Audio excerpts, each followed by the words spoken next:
Então, bom dia a todos. Grande satisfação participar mais uma vez do painel Telebrasil. É interessante participar exatamente no primeiro horário, né? E mais interessante que é o painel 1, que representa a importância do espectro para todos que aqui estão. E vamos tratar sobre espectro e necessidades para ampliação dos serviços móveis. Quando tratamos, né, da gestão do espectro, a gente sempre avalia primeiro o interesse público, o que é o mais importante para a população, que é o objetivo final do serviço público. E, especificamente, a gestão do espectro, né, telecomunicações como um todo, representa aproximadamente entre 3% e 4% do PIB. E os serviços de radiocomunicações representam mais de 50% desse bolo. E isso é o sinal de quão importante são as radiofrequências para os serviços de telecomunicações.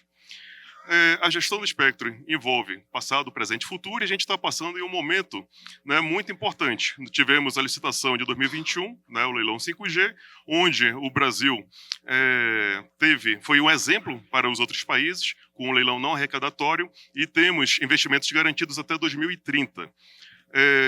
A Anatel está trabalhando em novas licitações, aprovou uma resolução recentemente que já sinaliza quando ocorrerão as próximas licitações. Está tendo discussão sobre prorrogação de faixas de frequências também. E dentro desse contexto muito importante para o setor, nós vamos discorrer sobre o que efetivamente vai acontecer nos próximos anos, aqui no Brasil, novas tecnologias que estão chegando. Então, com isso, eu gostaria de passar para os demais painelistas, saudando todos e pedindo que, dentro de 3, 5 minutos, vocês...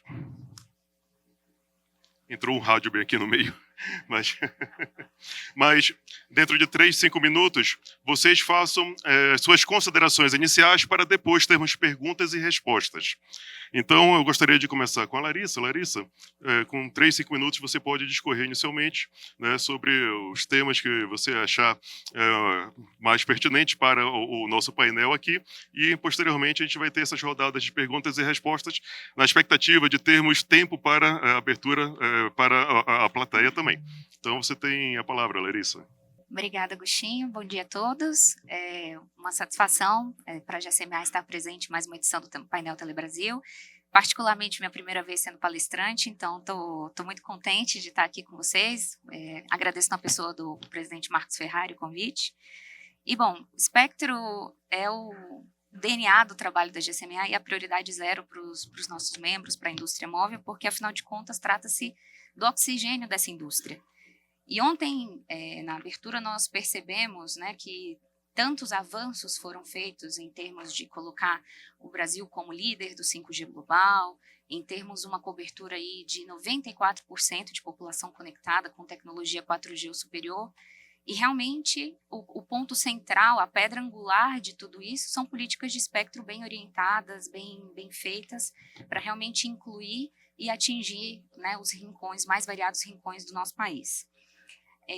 Esses resultados não são acaso, são políticas de espectro que funcionaram e, na realidade, agora o desafio é que isso continue funcionando, para o que temos posto e para as tecnologias vindouras. Pensar nessa agenda é um exercício constante e realmente de futuro. Então, a minha apresentação ela vai...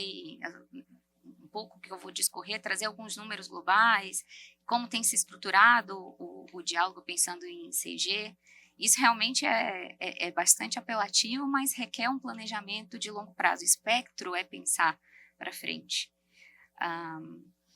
Então, um ponto também interessante da gente observar dentro dessa agenda é que as perspectivas do tráfego móvel são realmente crescentes globalmente e de forma bastante consistente.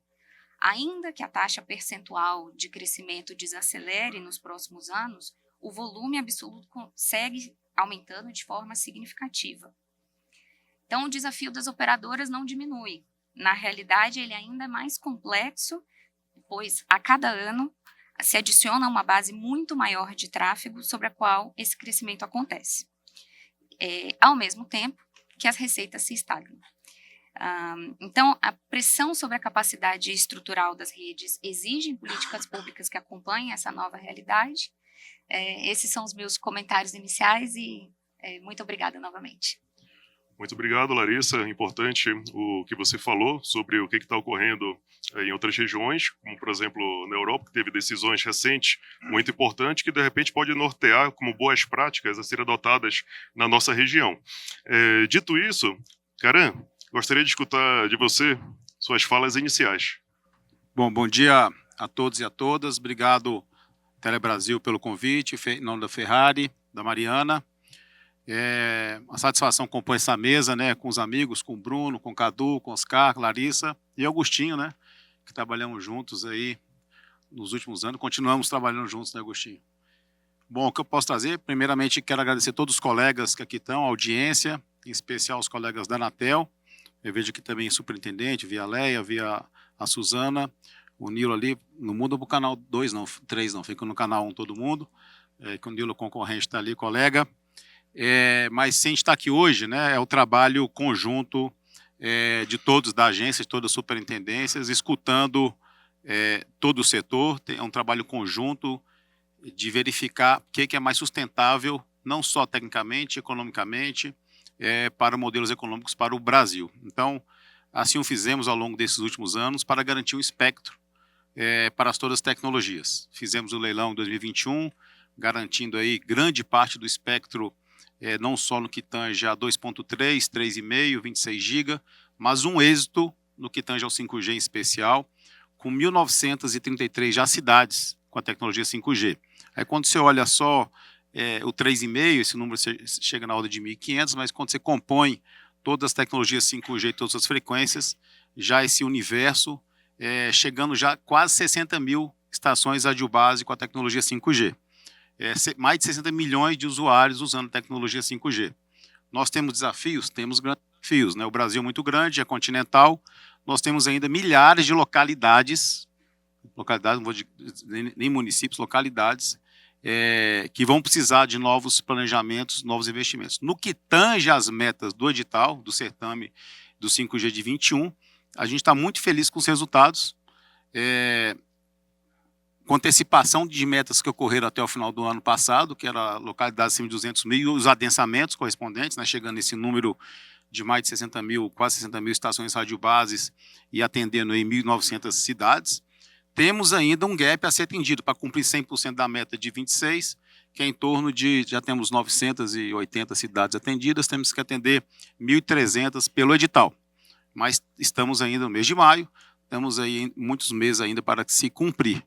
O que se observa? O 5G está expandindo, está virando a plataforma de conectividade, está virando a plataforma, se consolidou, a faixa de 2.3, 3,5, fazendo care aggregation ou não, aí depende da estratégia de cada empresa, e foi fundamental a consolidação das empresas regionais. Então, você vê a Brisanet com mais de 1.000 estações, atendendo centenas de municípios, vemos a IES já com um modelo já ativado e atingindo já cidades na sua área devida na região sudeste, vimos aí Liga Sercontel.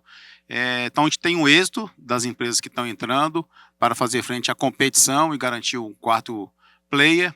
Tivemos agora recentemente um certame dos 700 MHz para garantir um spec complementar ao 5G, para garantir expansão de conectividade em área rural, rodovias em mais de 800 localidades, mais de 7 mil quilômetros de rodovias e áreas rurais, locais que precisam de política pública, locais que são áreas desassistidas, e já estamos planejando leilões futuros. Então, sim, estamos com um grande êxito, e quando a gente fala de expansão da conectividade, da tecnologia, quando a gente fala do 5G, tem uma série de, foi comentado ontem por alguns conselheiros, alguns painelistas, das camadas superiores que agregam a espectro. Então, a gente fala da base, né, acho que o conselheiro Alexandre e Edson, o próprio presidente, comentaram de fazer a base. A Anatel tem garantir essa base de infraestrutura, que é não só os compromissos, mas garantir o espectro. Então, a gente garantiu esse espectro da faixa de 3,5, mas vem agora uma questão de IA, vem a questão de segurança de tráfego de dados nos cabos submarinos, expansão de backbone, e estamos vendo que as próprias empresas já estão pensando, a gente viu lá em Barcelona e vimos nos painéis, o AR-Run, Então, já estamos falando do modelo de licitação do 850 para o ano que vem, seja aí parte licitada ou não, está se discutindo isso, debatendo muito aí com o setor como vai ser esse modelo, mas já pensando, quem sabe, num 5G sub 1, com um canal de 10 MHz, você colocar um 5G sub 1, ou seja, um 5G com um raio aí, superior a 30 quilômetros.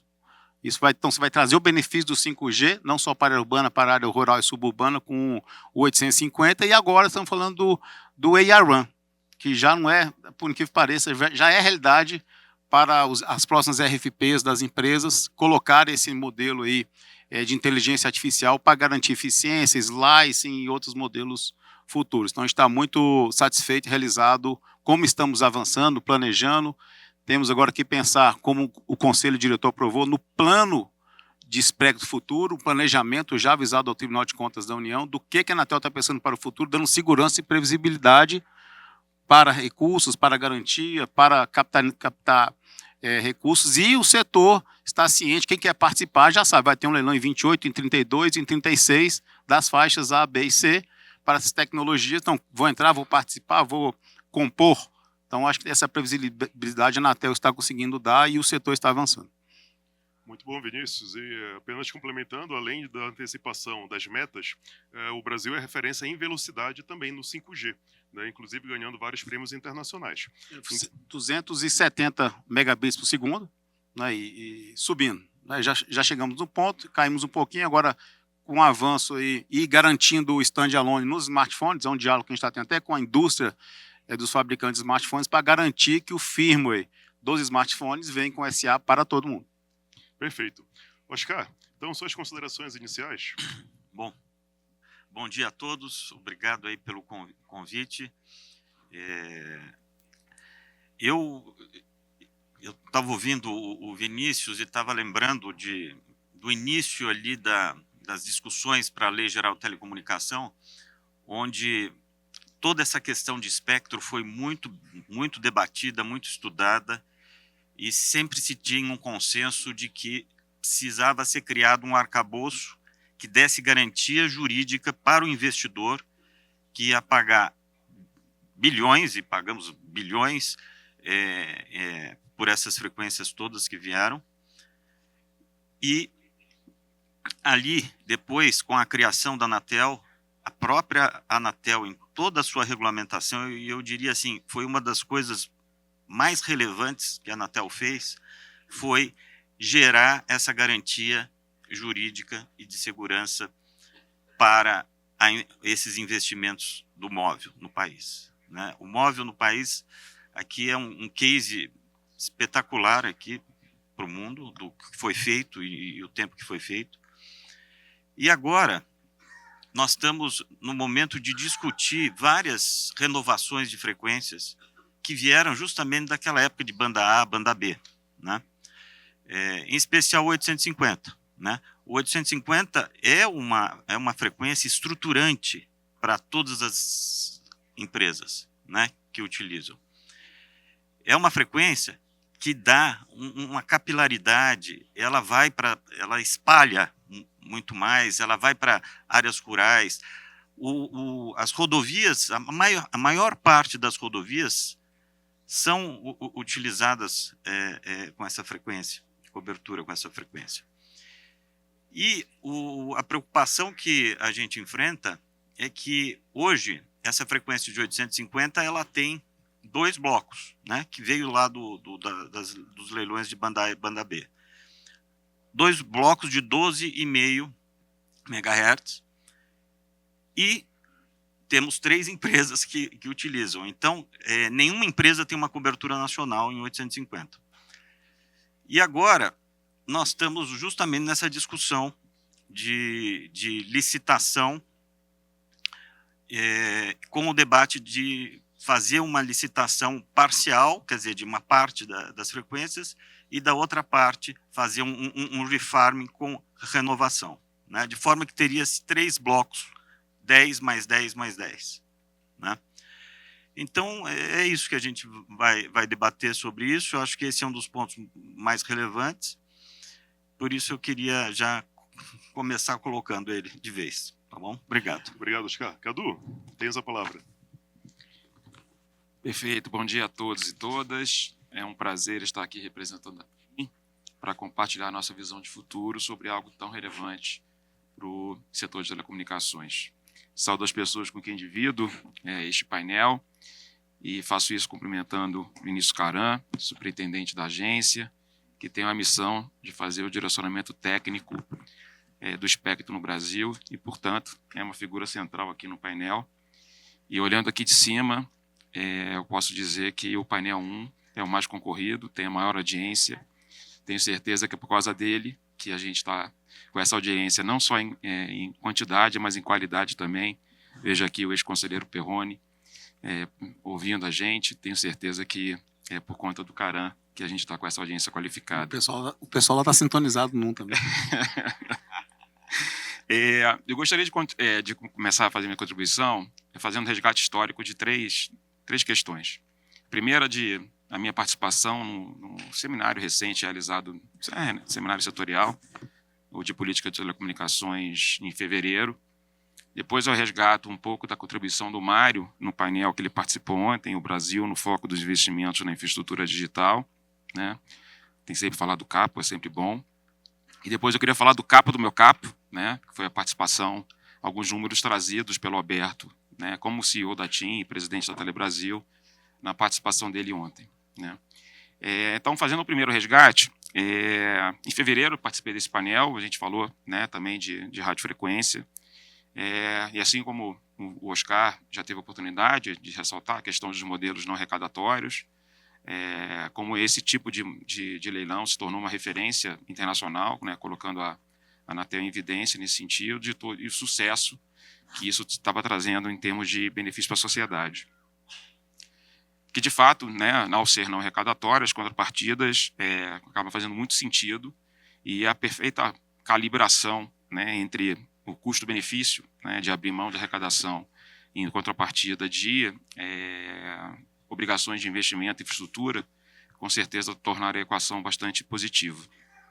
Sustentei, obviamente, que o investimento em rede depende, né, de uma atuação correta da agência, definindo horizontes claros, né, permitindo que a gente tenha uma previsibilidade. Aí, mais uma vez, resgatando o que o Oscar já colocou, a questão da segurança jurídica é essencial, e que, resgatando também tudo aquilo que a gente viu, não só na estrutura do edital de 2021, mas aquilo que a gente consegue nesses anos posteriores ver de benefício para a sociedade, sem dúvida nenhuma, no edital de 2021, eu acho que a Anatel fez muitos acertos, né? A combinação da política pública do Minicom, do Estado brasileiro direcionando e a atuação da Anatel, sem dúvida nenhuma, o edital 2021 traz um case de sucesso enorme. Estou falando do edital 2021, gente. Infelizmente, eu não posso direcionar os mesmos elogios para o edital 2026. E seguindo nisso, né, o segundo resgate, o que o Mário colocou ontem na participação dele, é que se a gente olha a questão das prorrogações de frequência, lá em 2019, com o decreto, com a lei 13879, ele foi muito bem comemorado, né? Os investidores aplaudiram a decisão legislativa, né, de permitir as prorrogações sucessivas. Depois, né, houve algum burburinho acerca dos efeitos da lei. Teve um decreto em 2022 tentando pacificar a questão, mas hoje a gente está diante de uma situação de um esforço enorme que as prestadoras estão tendo com a Anatel e com o TCU para garantir a continuidade de uso dessas faixas a partir de 2028. E com isso a gente olha que, né, a gente nadou bastante, foram muitas braçadas e, infelizmente, a situação é de que a gente está no mesmíssimo lugar, né? Então, a gente tenta olhar para o futuro, pensando aqui no painel, tenta olhar para o futuro, mas, infelizmente, a gente está tendo que olhar no retrovisor para tentar equacionar essas questões que, na nossa visão, já estavam pacificadas e que, infelizmente, estão retornando para a pauta e de maneira bastante crítica.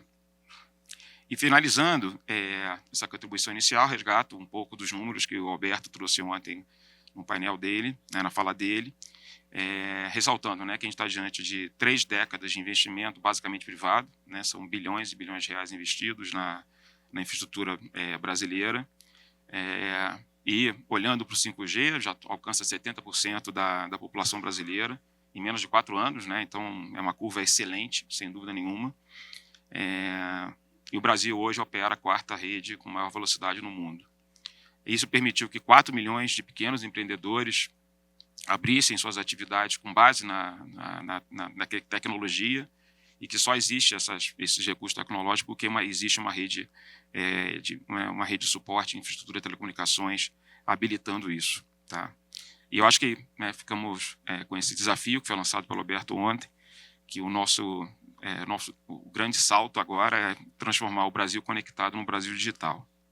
Então, feito esses recados históricos, Agostinho, gostaria de só asseverar nessa fala inicial que, sem dúvida nenhuma, a correta gestão de espectro é a alavanca mais necessária para garantir que a ampliação de serviços móveis no Brasil seja garantida. Obrigado.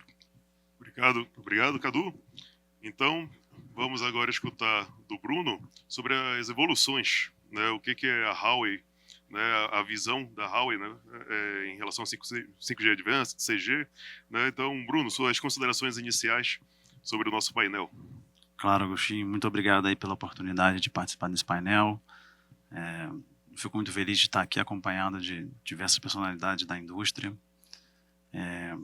Bom, falando basicamente sobre a Huawei especificamente, primeiro gostaria de tratar um tema, né? Que a gente sabe que o espectro é um tema um pouco técnico, né, que a gente fala, mas é um tema de extrema relevância para o cidadão brasileiro. Então, toda a conectividade passa pelo espectro, é necessário. A gente viu que hoje a gente tem diversas disputas, e assim como nós temos diversos sucessos aí, como o caso do 5G, em 2021, a gente tem bastante gente conectada, inclusive no 5G. O espectro é uma camada essencial de infraestrutura digital no país. Sem ele, a gente não consegue desenvolver novas tecnologias, a gente não consegue trazer integração, nem conectividade, nem inclusão digital. A minha ideia principal nesse fórum é contribuir tecnicamente do que a gente vê como o progresso da indústria, né? A gente começou com a cobertura, a extensão da cobertura, a gente está trazendo o 5G para bastante gente aqui no Brasil, só que a gente já está começando a ver em algumas localidades, em alguns pontos específicos, já havendo um congestionamento do 5G, o que de certa forma não surpreende, mas é um ponto positivo, né? Um impacto positivo, um problema positivo de se ter, aonde a gente está vendo que a Anatel teve bastante sucesso na homologação de terminais novos, a penetração de 5G vem crescendo a todo momento, todo ano a gente vê uma penetração de 5G, dos terminais 5G e das rádios bases 5G aumentando. Só que não basta a rede aparecer no mapa, a rede 5G, e você ter um terminal 5G. Você quer uma experiência boa, você quer uma experiência agradável de ter essa tecnologia. Então, ter sinal é muito importante, a gente sabe, mas entregar capacidade consistente e qualidade é o próximo grande desafio.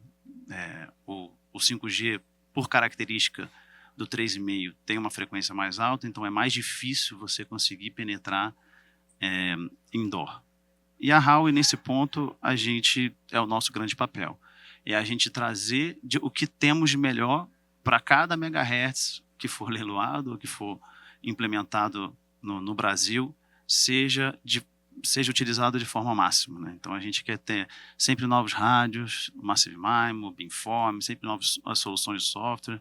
Agora, a gente está tendo o Caran falou brilhantemente do início do IA, a gente está tendo muita coisa de IA desenvolvida na rede móvel, não apenas a gente consumindo inteligência artificial, mas também a própria inteligência artificial aplicado à rede, e a gente está vendo isso cada vez mais. Esse ano a gente teve diversos breakthroughs nesse cenário. Então, na Huawei, o nosso papel é ajudar esse cliente a transformar esse espectro que hoje tem cobertura em muita capacidade e qualidade.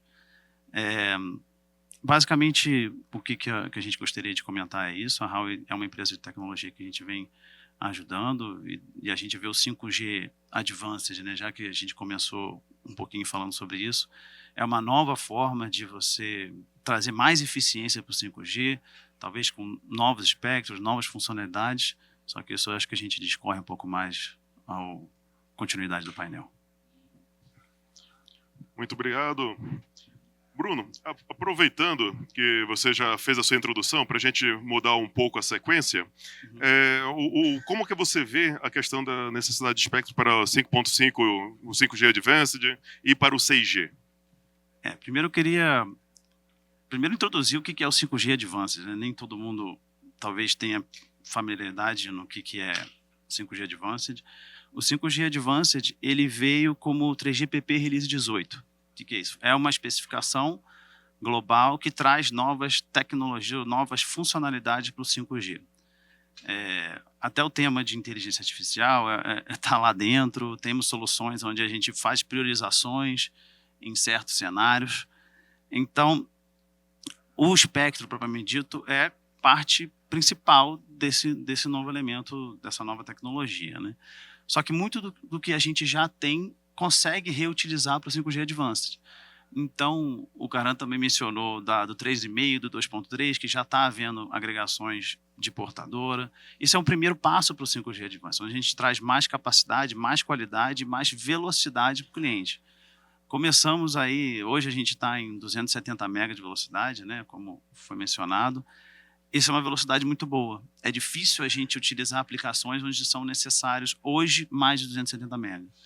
Só que a gente está vendo que a inteligência artificial está vindo muito forte, a gente já está vendo que criações de vídeo, criações de conteúdo vão utilizar velocidades mais altas. Então o 5GA vem para ajudar nisso. Essas velocidades mais altas, e além do 5GA agregar o 2.3, o 3,5, até frequências legadas do 4G que já existem, como o 2.1, e fazer uma agregação de 3 portadoras, o 5GA também vem com uma frente importante do uplink.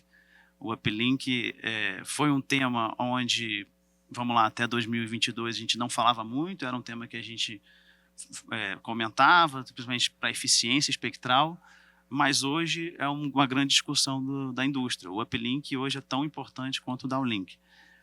Você consome e leva muito conteúdo para as redes sociais, por exemplo, sendo pelo uplink. O 5G vai existir um pouco mais de espectro, né? A gente está vendo que, além do 3,5, que hoje a gente tem 100 MHz ou 80 MHz, a gente vai num caminho que já foi mencionado anteriormente, do 6 GHz, onde a gente vai ter uma grande faixa de frequência com maior continuidade de cobertura, e a ideia da indústria é tentar manter a cobertura do 6 GHz o mais próximo possível do 3,5 para evitar um novo planejamento, novas dificuldades de implementação. Então a gente tem esse caminho e vai ser um caminho importante para a evolução do 5GA. Hoje a gente já tem lançado, né, em algumas operadoras o 5GA em algumas localidades, principalmente utilizando o espectro 2.3 e 3,5 e o 2.1, só que futuramente o 5GA vem para agregar mais velocidade e mais capacidade. Então, esse espectro bem planejado que hoje a gente está tratando, isso vai ser chave para o futuro, para a gente poder utilizar e maximizar ao máximo o uso do 5GA e preparar para o futuro do 6G. A gente vê que o 6G a gente está conversando muito sobre isso, mas o 6G ainda é um cenário para a gente mover a partir de 2030, quando vai ser o 3GPP oficializado lá, o release do 6G, mas esses espectros e essa combinação de espectro vai ser importante como fundação para o 6 GHz, o 6G, desculpa. Muito obrigado. Vinícius, a Anatel aprovou a resolução 785, que apresenta um planejamento de licitação. Nas suas falas iniciais você comentou, né, das datas, né, e tem data até 2028, até 2032 e entre 2032 e 2036. Um dos grandes desafios, né, que se tem dentro do setor é a monetização dos investimentos. Como é que na Anatel vocês estão avaliando a questão do planejamento da licitação combinado com o cronograma, né, como o cronograma da agência dialoga com esses desafios de investimentos do próprio setor? Obrigado, Agostinho. Pergunta importante, né? Porque muitos perguntam, vai fazer um leilão? Teve o leilão? Tem obrigações a vencer, obrigações de vencer em 30, você vai fazer leilões, a Anatel pretende fazer leilões antes dos vencimentos, mas a gente tem que pensar, como foi comentado aqui, né? O Bruno trouxe informação, Larissa aqui conversando, de que pode ter um gargalo aí de espectro futuro para garantir o avanço do 5G e do 6G. Quando a gente pensou, ano que vem a gente tem uma proposta então a gente fez, né, a gente levou ao Conselho Diretor um planejamento, aí já é o destaque, né, regulatório do Brasil, da Anatel, eu acho que é um dos primeiros do mundo, aí tem o Agostinho que é do RRB lá do OIT, acompanha os outros países, né, Agostinho, eu acho que é um dos primeiros países que, de forma de segurança jurídica, transparência, antecipação e previsibilidade, falou assim, ó, temos leilão até 2036 com essas faixas. Talvez tenha sido um dos primeiros países aí e agências do mundo a fazer essa previsibilidade. Eu vi que está o Paulo Cisnando aqui do TCU, o Paulo também vai poder confirmar isso, né? A gente dialoga e apresenta isso ao TCU. Então fizemos agora o do 700, né? Aqui foi comentado, até pela mesa aqui, de que a faixa sub-1, ela é mandatória para compor. Quando a gente pega os grandes grupos, né, os caras tá aqui, a TIM, os caras, claro, e outros representantes, eu preciso de fazer combinações de frequência de sub-1 com outras. Então, 700, 800, 900, que são as camadas de underlay, para dar cobertura indoor, área rural, é mandatório para se compor com outras faixas. Então, você combina N faixas aí, podendo fazer já combinações até sub-1. Eu gostaria que 850 fosse...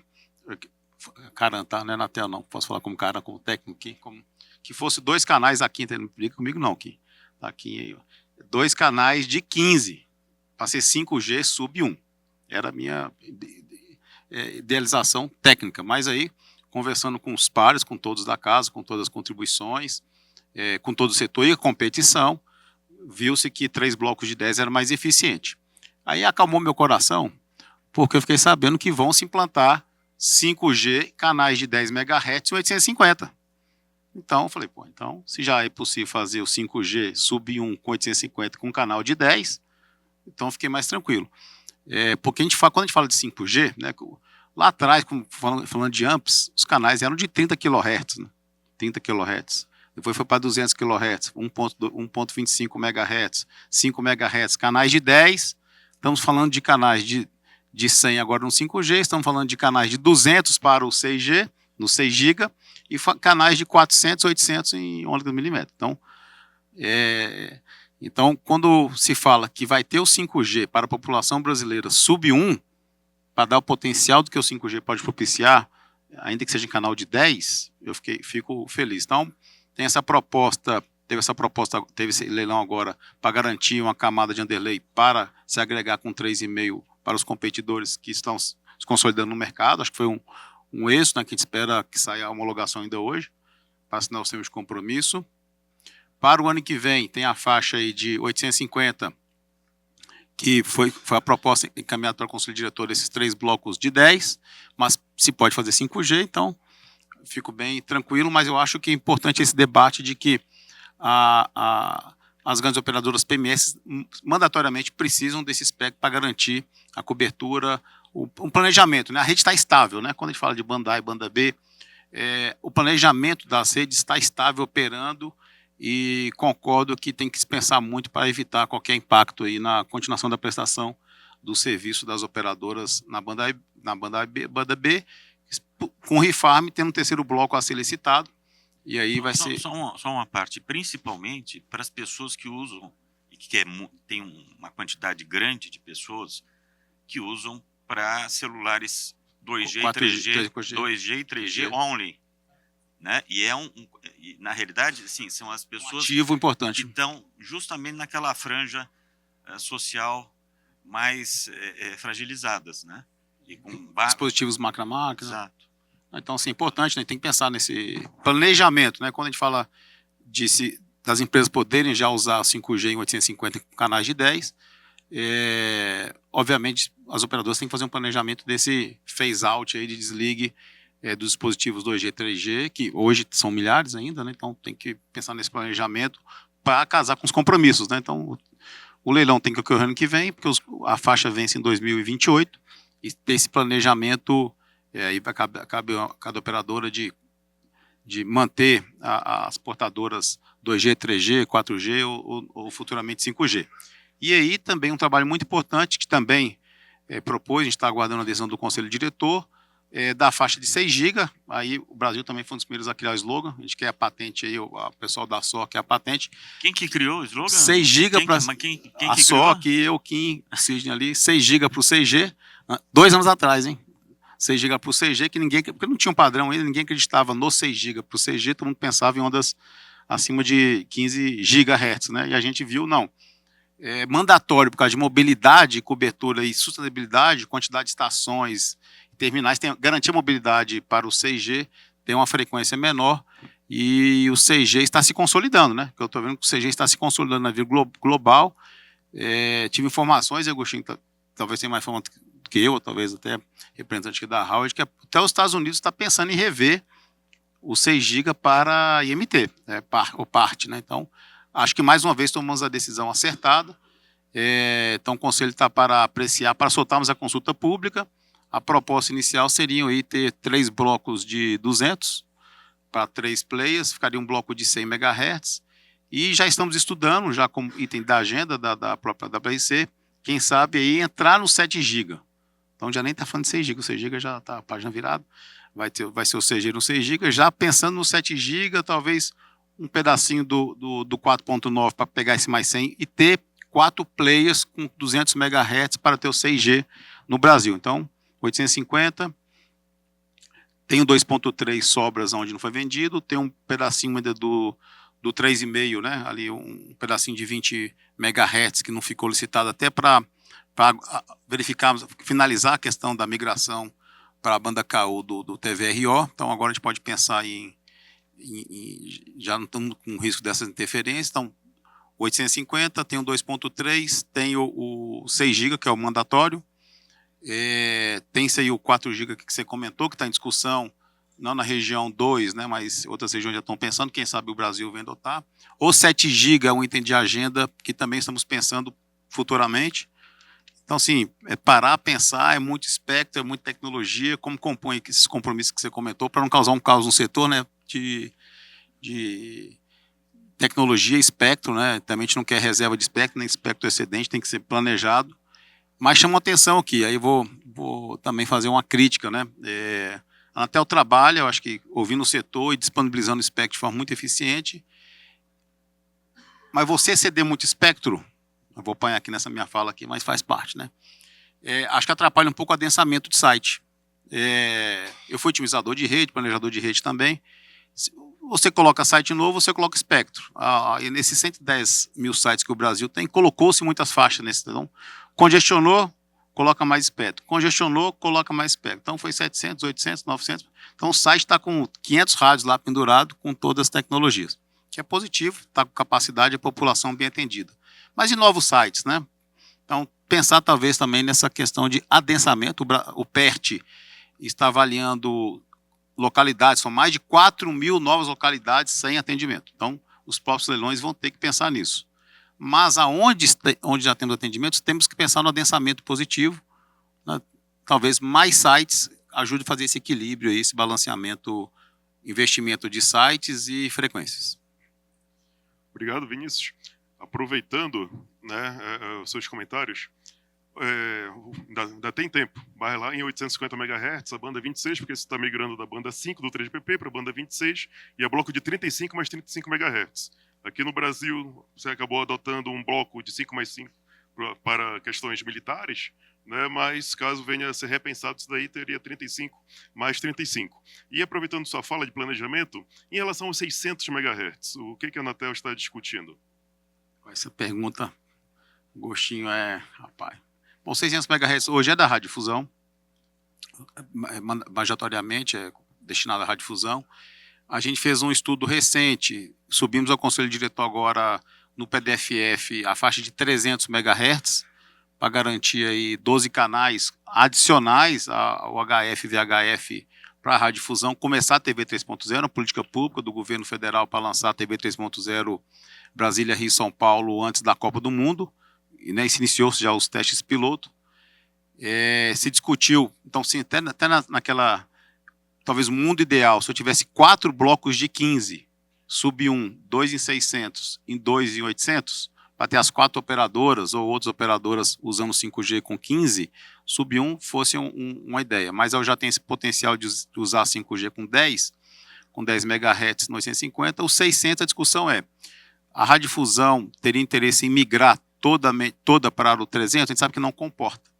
Não comporta. Então teria que ter um diálogo com o setor da radiodifusão, se estaria ou não disposto a fazer um investimento para a TV 3.0, que está se buscando, né, investimento para essa nova tecnologia que vai ser, de fato, revolucionária para o setor da radiodifusão, onde coloca o broadcast com transmissão de dados, né, e radiodifusão, permitindo a identificação do usuário, conteúdo, facilitando o marketing, potencializando também a sustentabilidade do setor da radiodifusão. Uma tecnologia nova vai virar um potencial para o setor. A gente acredita nessa evolução de melhor qualidade, não só para as telas, mas também, quem sabe, para o 5G broadcasting no celular. Então, está tendo um diálogo com o secretário Wilson, com o ministro, sobre radiodifusão, como é que faz para vocês terem interesse ou não em migrar de faixa. A sinalização hoje da BEST, da Abratel, é de que, como não se sabe quem vai para a TV 3.0, não comportaria todo mundo no 300, então teria que deixar os 600 MHz no momento como está, para a radiodifusão, até que tenha maturidade e crescimento da TV 3.0. Antes de retornarmos à questão do 850 MHz, que teve comentários importantes, né? O Oscar comentou da questão do 2G only, 3G only, né? O atendimento da borda, né? Para não deixar aquela população desassistida. Eu gostaria de retornar com a Larissa, porque a GSMA tem projeções muito importantes, trabalhos muito importantes, né, sobre espectro. Mas antes da gente falar, de repente, sobre faixas adicionais, eu gostaria que a GSMA trouxesse para a gente a discussão que tem ocorrido na Europa, especificamente, né, a Larissa comentou que o espectro está no DNA, e, coincidentemente ou não, né, lá na Europa foi aprovado o Digital Network Act, o DNA, que tem várias recomendações, e da mesma forma que o Brasil é referência para outros países da região, de repente o que está sendo discutido e feito na Europa pode ser referência para o Brasil também.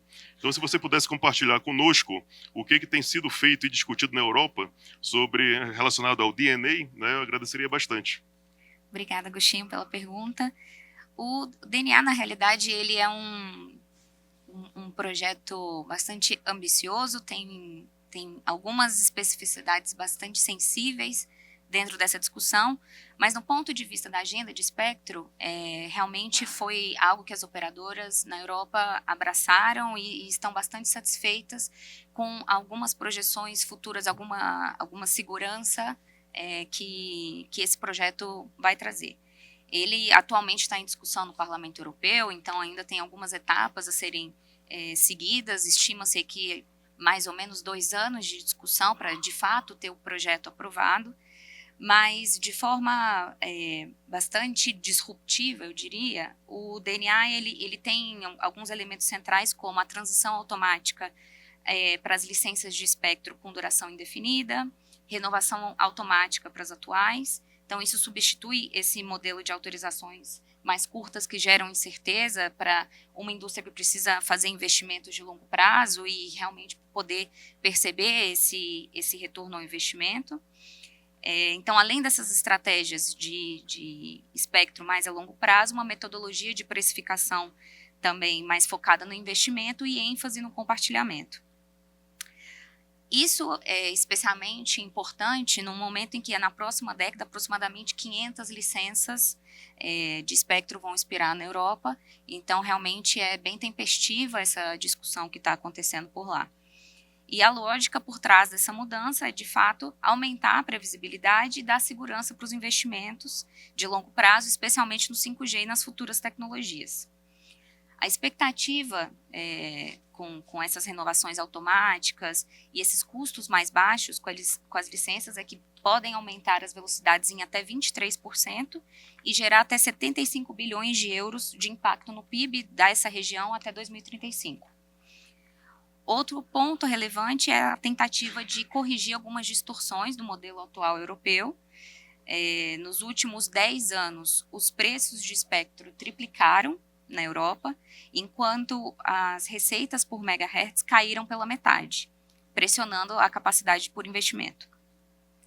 Nesse sentido, essa proposta do DNA, ela traz uma abordagem mais orientada ao investimento, maior previsibilidade, planejamento de longo prazo, a questão da precificação e o estímulo ao uso eficiente do espectro também. É um reconhecimento, no nosso entendimento, que o desenho das licenças, especialmente no ponto de vista de prazo e condições, são determinantes para viabilizar a expansão das redes e realmente colocar o continente na vanguarda da transformação digital. E um ponto interessante é que, ao passo que isso tem acontecido em discussão de forma mais ampla no bloco, nós temos países como a Espanha, por exemplo, que há 2 anos atualizaram, né, o seu planejamento de colocar licenças aí de 40 anos. Então, realmente nota-se uma mudança de perspectiva da região. Eu acho que isso é um exemplo bastante interessante para a gente trazer aqui para a América Latina também.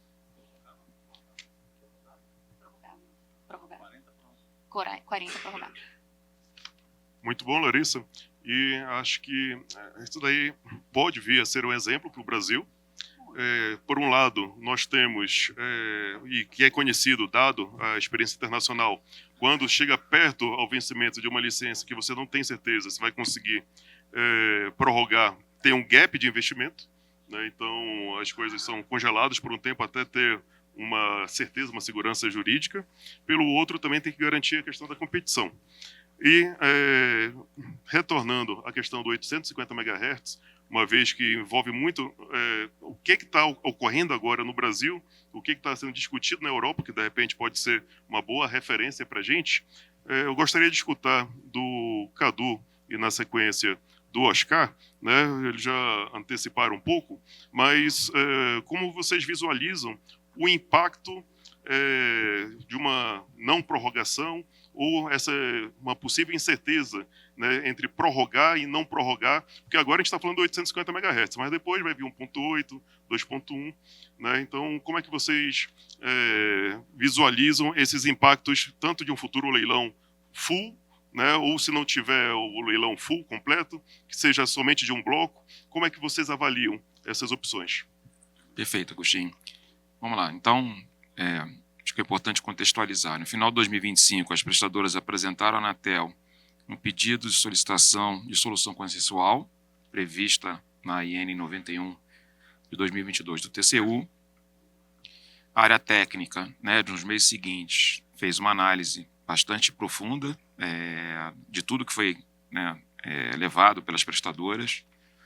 No final de março, início de abril, houve, então, um informe técnico conjunto da Superintendência Executiva com a SOR, encaminhando para o Conselho Diretor com a indicação de que seria plausível o início desse processo de solução consensual em função de todos os aspectos técnicos e, como já foi trazido aqui também, o estudo apresentado pelo IP Digital no sentido de que forma que poderia se fazer um melhor arranjo possível, né? A gente chamou de modelo híbrido, com a divisão da faixa em 3 blocos, mantendo, né, a ocupação atual e permitindo que essa terceira faixa nova, esse terceiro bloco novo, fosse colocado em regime de licitação. E aí, obviamente, que a Anatel, junto com o Ministério e o Estado, precisa entender qual seria a melhor forma de competição nesse terceiro bloco.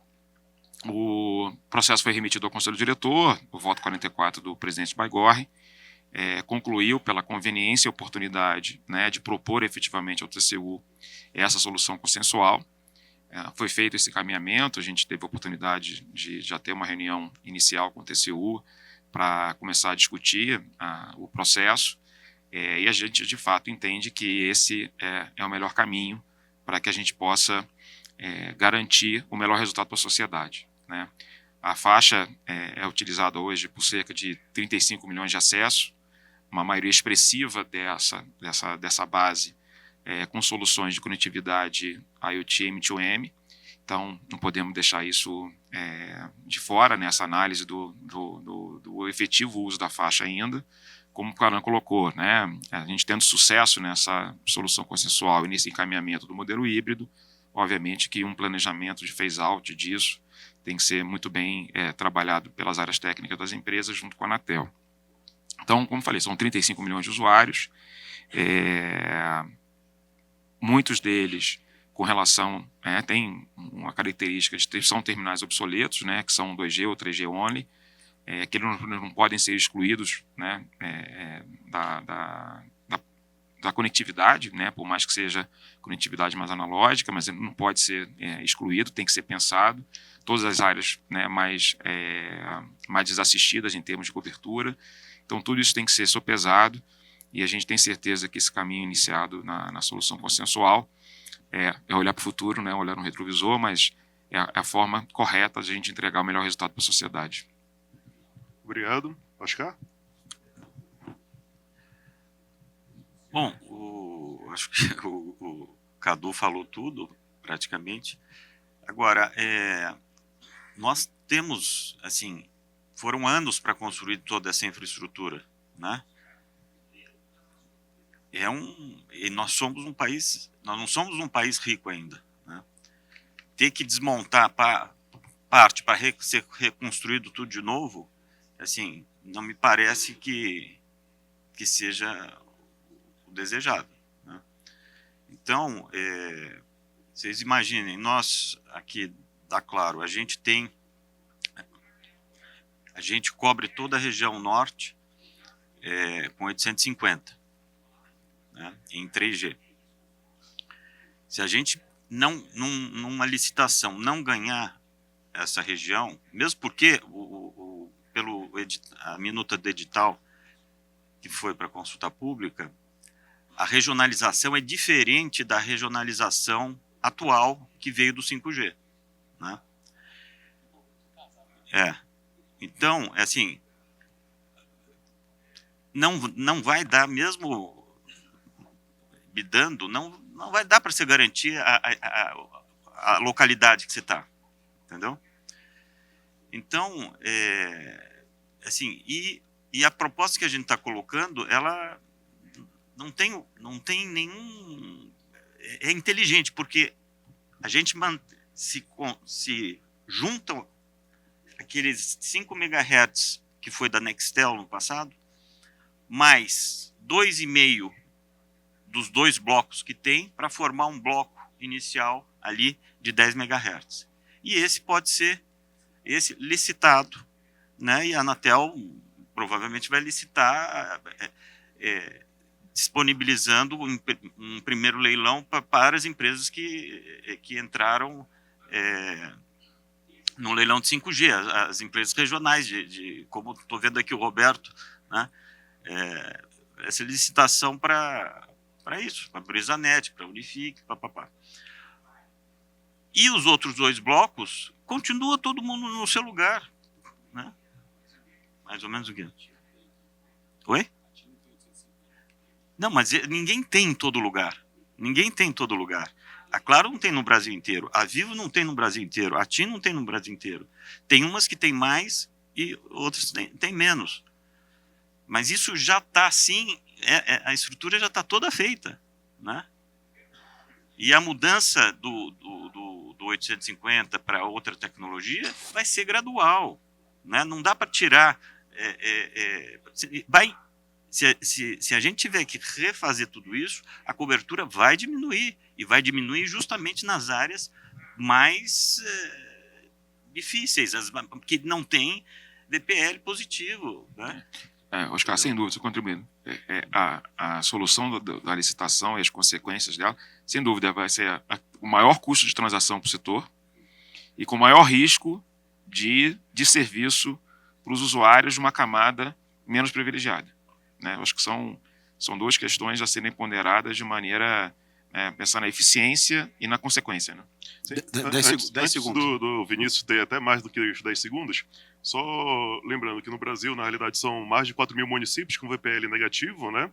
E a questão que o Oscar tinha comentado também, porque os equipamentos atuais são banda 5, né? E essa faixa nova é banda 26.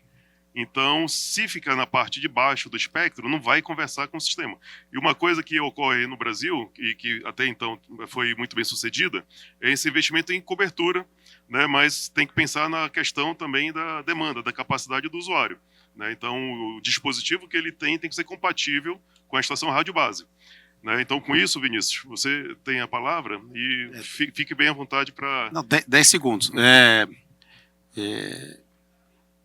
De fato, eu concordo com o Cadu e com o Oscar, que de fato você mexer no sub-1, que você tem aí cada operadora com milhões de clientes, 240 milhões de clientes, e você tirar metade da capacidade hoje otimizada para cobertura de forma geral, não só urbana, mas suburbana, do sub-1, que vamos dizer 700 e 800, você tirar 800, você matar metade da capacidade, você vai criar de fato um problema, um congestionamento e então a gente está atento a isso e o pleito aí está posto, sensibilidade de rever com o TCU, dar um diálogo aberto com o TCU, dessa possibilidade de, assim como foi proposto pela lei, manter a faixa, né, com um pequeno refarm, para garantir o terceiro bloco a ser licitado com competição, mas vai depender do Conselho e o TCU, mas a gente está bem ciente de que a planta está nesses últimos 30 anos aí otimizada, garantida, todo mundo atendido indoor, especialmente cobertura indoor e capacidade para indoor e área rural com sub-1 700, 850, e mexer traria aí um efeito aí que a gente tem que se avaliar com muita cautela, a gente está atento. Olha, só lembrando também, na minuta do edital, a primeira bloco de 10+10 é um bloco que os rádios atuais das 3 operadoras, em função do tempo, né, e esses rádios não funcionam nessa faixa, nesse primeiro bloco, né, não funciona nesse primeiro bloco. Então, não daria para a gente ficar com esse primeiro bloco, que ali na minuta, o primeiro bloco está sendo designado para leilão livre, ou seja, para as operadoras grandes. E ali nós teríamos que reconstruir tudo, uma coisa que já está feita, né? E aí ninguém vai pôr 3G, obviamente, né? E aí, entendeu? Gera todos esses problemas. Então, assim, tem muitas nuances nisso, é uma coisa muito delicada, eu acho, de impacto, tem que ser muito bem milimetricamente visto isso com a Anatel. Muito obrigado. Cadu, só fazer um comentário. Sim. O Oscar colocou que, né, não sei se ele defende isso, mas ele colocou como uma hipótese desse terceiro bloco, então, se ter algum tipo de privilégio para as operadoras regionais. Só registrar que a TIM não subscreve ainda esse tipo de privilégio. A gente entende que ele, né, primordialmente, tem que entrar em regime de competição plena.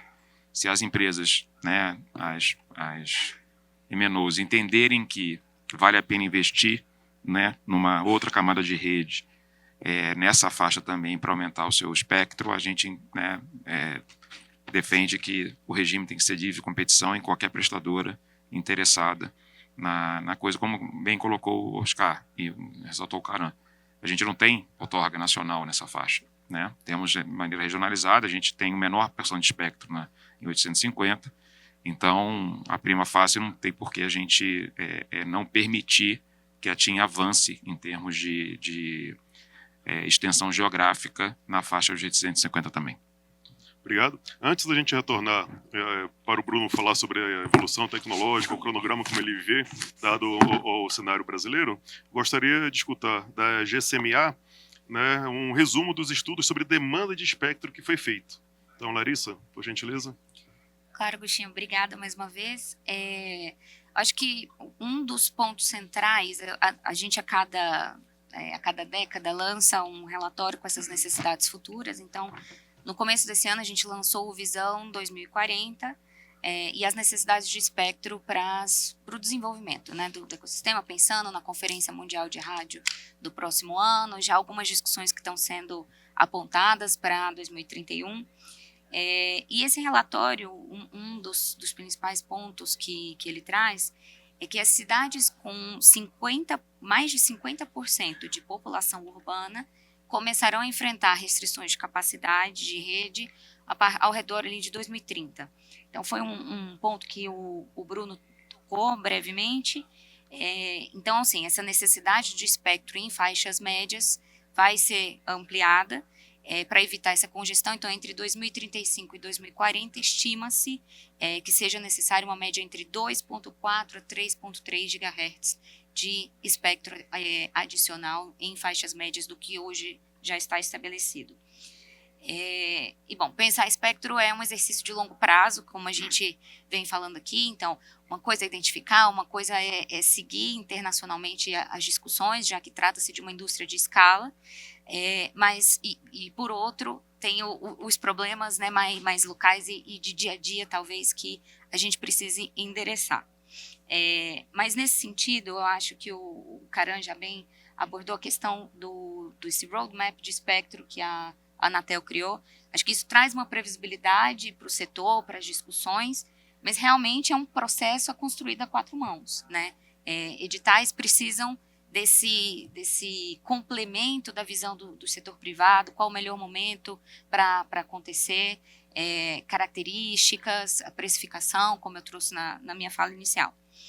E seguindo um pouco do que traz a visão 2040, e o Karan já bem pontuou aqui algumas faixas que vêm sendo discutidas no âmbito internacional, como o intervalo de 3,8, 4,2 GHz, a parte superior da faixa de 6 GHz, assim como as faixas entre 4,4, 4,9, o intervalo de 7 a 8 posteriormente, e a evolução dos 600 MHz também, considerando, né, a evolução do 5G e preparando o território para a próxima tecnologia.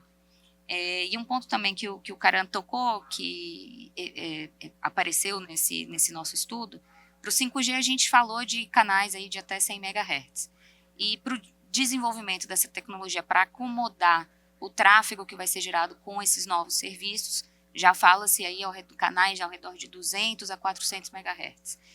Então, para isso, realmente precisamos encontrar o balanço internacionalmente de quais faixas poderiam aportar isso, e esses canais, né, mais abrangentes, para acomodar as tecnologias, as discussões de tecnologias vindouras. E um ponto interessante sobre o CG, que esse nosso relatório aponta, é que os países desenvolvidos vão começar a implantar as implantações dessa tecnologia ao redor de 2030, e o tráfego global das redes móveis pode alcançar cerca de 360 gigabits por conexão móvel por mês até 2040, considerando os novos serviços vindouros, né?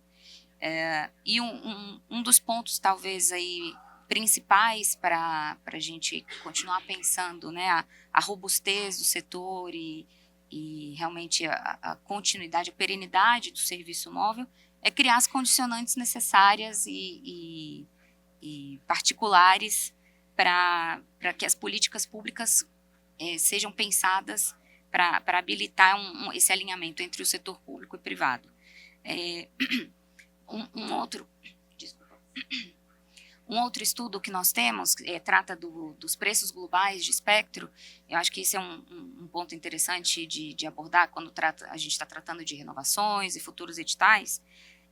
Esse estudo aponta que o custo por gigabyte foi reduzido a 96%.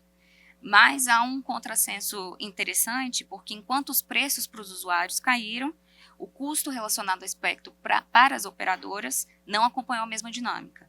Então, a receita por megahertz caiu cerca de 67%, enquanto a relação custo-espectro-receita aumentou em torno de 63%.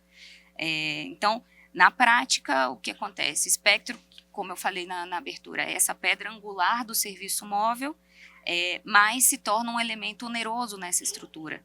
Então, se realmente a gente quer pensar em avançar, em se manter na vanguarda digital, como foi o caso de excelente boa prática internacional que o leilão do 5G habilitou, a gente precisa também tomar em consideração esses elementos adicionais. Muito obrigado.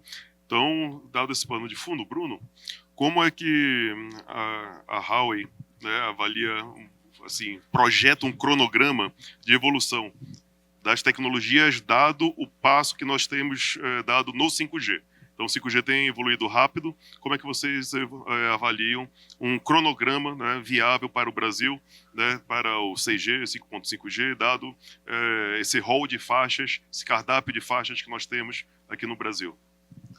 Bom, antes de eu começar, eu queria complementar a fala da Larissa, que eu achei muito interessante, que ela falou que o custo por giga para o usuário diminuiu, e isso é verdade. A gente vê que os planos de dados estão cada vez com mais giga e cada vez com custo menor. E isso é interessante quando conecta com o 5G que eu falei anteriormente. A gente vê o 5G como um grande foco em priorização e eficiência de rede. Quando a gente fala eficiência de rede, a gente fala IA aplicada à rede, eficiência espectral e eficiência energética. Então, hoje a gente está indo na primeira fase, né, já respondendo um pouco da sua pergunta, na primeira fase do 5G, na expansão do 5G, a gente precisa ainda ter uma expansão desse 5G, principalmente em ambientes indoor, em ambientes de estádio congestionado. A gente está vendo essa expansão acontecendo de forma bem rápida. Já temos alguns desafios sendo superados agora com novas soluções indoor, por exemplo, e a gente está fazendo isso bastante. Então, eu vejo nos próximos anos aí, até o final de 2026, pelo menos, a gente investindo pesado, tanto aos fornecedores com novas tecnologias 5G, assim como as próprias operadoras com a expansão da cobertura 5G. E aí o 5Ga chegaria a partir desse ano, né, de forma massiva, tá? Não apenas como pilotos, chegaria a partir desse ano o 5Ga, focado exatamente nisso, em como a gente maximiza a receita do usuário. Então, priorizações, eficiência, redução de complexidade de rede. A gente ainda tem uma complexidade muito grande na rede, aí agora a gente quer tentar reduzir essa complexidade vindo 5Ga, colocando novos elementos que monitoram de forma com inteligência artificial ou monitoram de formas proativas problemas que existem na rede e corrigir isso o mais rápido possível. Então, a gente está passando por essa revolução, né? O 5Ga já está bem maduro, por exemplo, na China, a gente já tem bastante radiobases lá com 5Ga, já tem essa priorização ativada, que são os usuários VIP, né? Como uma fila de avião, você tem lá as priorizações, né, da própria fila. Então, a gente tem isso como uma métrica importante para o 5Ga. E aí eu entendo que a gente vai chegar e vai movimentar esse 5Ga até próximo de 2029, onde a gente vai começar as preparações para o 6G. As preparações para o 6G no contexto de fazer os primeiros POCs, de fazer as primeiras funcionalidades do 6G, como a gente sempre faz, como a indústria sempre faz. A gente pega um pedaço que vai ser já colocado no 3GPP, no próximo release, antecipa, faz o teste, como até o próprio 6 GHz, a gente fez o teste, se eu não me engano, né, cara, aqui em Brasília, nós temos 2 anos atrás. Então, a gente já começou a fazer isso para fazer os testes de convivência. Então, a gente sempre faz isso. Então, é um projeto para o futuro, o 6G, mas eu entendo que a gente está caminhando a passos largos e, principalmente no 5G Advanced, eu acho que é o próximo foco aí. Muito obrigado. Gostaria de escutar do Oscar e do Cadu, né, em 1 minuto cada. Mas como ponderar, né, e definir as contrapartidas corretas para essas futuras faixas de espectro, né, considerando os desafios de ampliação de receitas das operadoras no segmento móvel?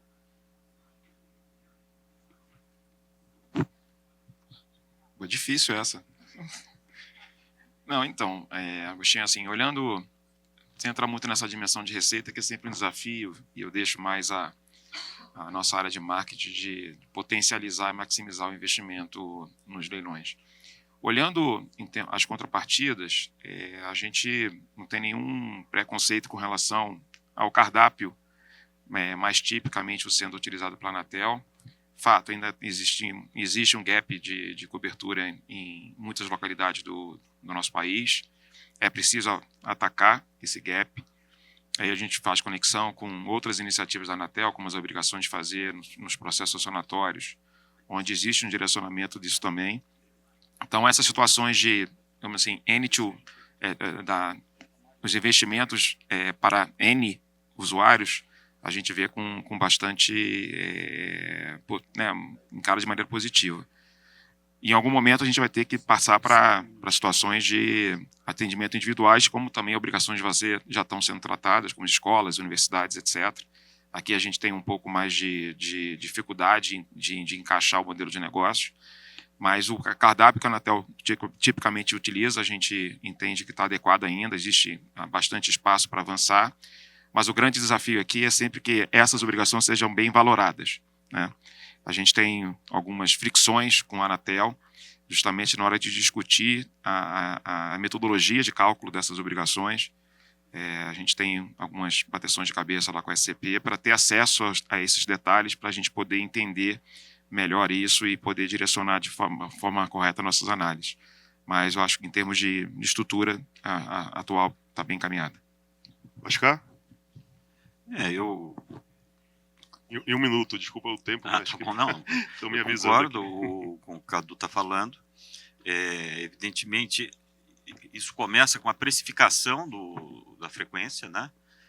Isso é muito relevante, que seja uma precificação realista, né?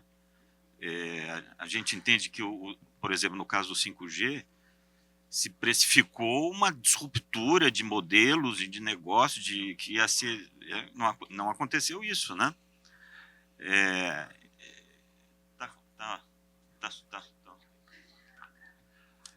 Agora, a gente é favorável, obviamente, ao leilão não arrecadatório, né? A gente entende que isso tem sido uma ferramenta importante de permitir que o Brasil tenha essa infraestrutura gigantesca em todos os municípios, né?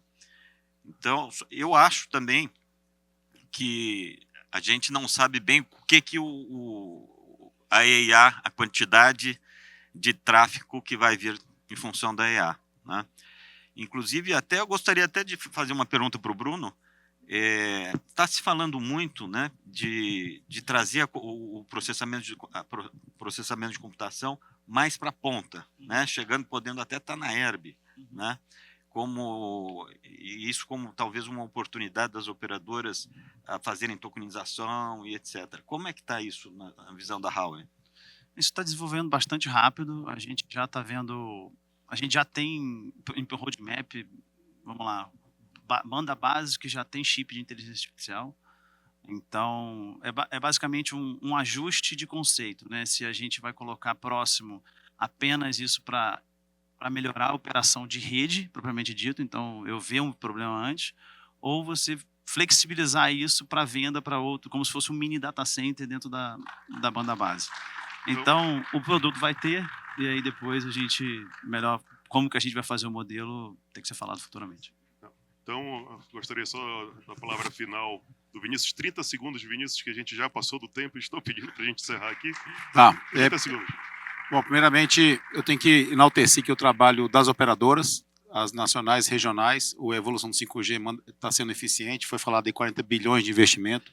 Então, graças a vocês, a população brasileira e as inovações tecnológicas dos fabricantes está sendo possível. Os próprios leilões, como foi comentado, tem que atender os aspectos sociais e econômicos para a população brasileira. Então, vamos defender esse modelo não arrecadatório. Temos leilão a ser feito ano que vem, que seja continuidade da faixa ou vender parte da faixa com valores aí que possa beneficiar o Brasil, não só nas áreas urbanas, mas áreas suburbanas não atendidas, e manter essa política de expansão para o Brasil continuar na vanguarda. Muito obrigado. Agostinho, só para finalizar, eu proponho uma solução de consenso, para que seja reconhecida a autoria da SOR para o slogan do CG. Tá certo. Então, com isso, pessoal, encerramos aqui o nosso painel. Agradeço a todos. Então, uma próxima oportunidade.